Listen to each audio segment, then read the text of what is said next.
So YouTube buds, let me show you what First Mate got me for Christmas. This should be interesting. Let me flip the camera around. First Mate got me a gin infusion kit because, well, man create projects. Because, well, we like martinis, we like gin, and so she bought me a gin infusion kit for Christmas.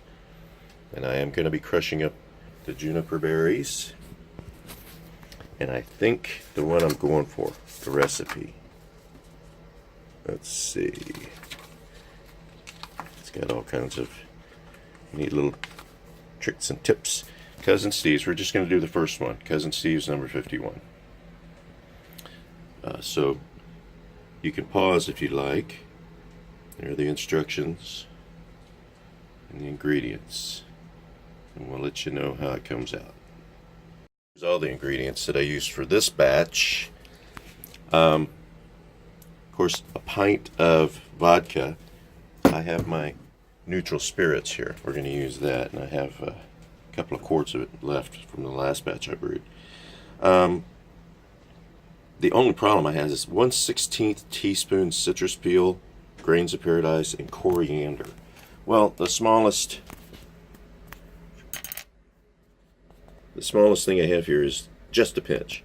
So I did about half to 3/4 of just a pinch, and I put it in a bowl. Actually, what I did was I took the juniper seeds that are kind of big, and I wiped out the coffee grinder and I ground them in that, and that seemed to grind them up fairly fine. You can kind of see there. But yeah, I'm going to take the back end of a spoon and grind up the rest of that. And then we're going to use our handy dandy little funnel and pour it all in here and pour the alcohol in. And we'll mix it up, and it has to sit for about 24 hours, they say. But we'll give it a little taste test later. So there you have it, folks, in all its glory. The ingredients mixed. We'll give it about 6 hours.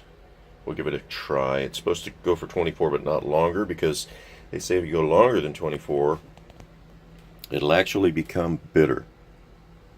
So we'll let it go about 6, and I want to just give it a little taste, and then we'll let it steep for the rest of the night.